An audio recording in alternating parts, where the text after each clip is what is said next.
ঢাকা বিশ্ববিদ্যালয় কেন্দ্রীয় ছাত্র সংসদ ডাকসু নির্বাচনে বাংলাদেশ ইসলামী ছাত্র শিবির সমর্থিত প্যানেলের জয় নিয়ে উদ্বেগ প্রকাশ করেছেন ভারতীয় একজন এমপি। কংগ্রেসের ওই নেতা ও সাবেক কূটনীতিক শশী থারুর শিবিরের জয়কে সামনের দিনগুলোর জন্য একটি উদ্বেগজনক ইঙ্গিত বলে অভিহিত করেন। এছাড়া আগামী বছরের ফেব্রুয়ারিতে জামায়াতে ইসলাম সরকার গঠন করবে কিনা এমন প্রশ্নও করেন তিনি।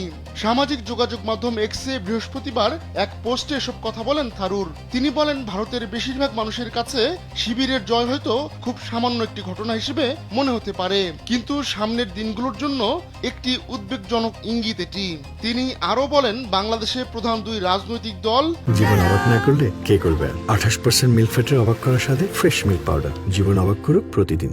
বাংলাদেশ জাতীয়তাবাদী দল বিএনপি ও বর্তমানে নিষিদ্ধ দল আওয়ামী লীগের প্রতি জনগণের মধ্যে অসন্তোষ ক্রমেই বেড়ে চলেছে।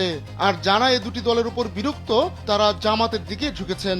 তবে ভারতীয় এমপির ওই মন্তব্যের পর এর কড়া জবাব দিয়েছেন ডাকসুর প্রতিরোধ পর্ষদের সাধারণ সম্পাদক জিএস পদপ্রার্থী মেঘ মল্লার বসু।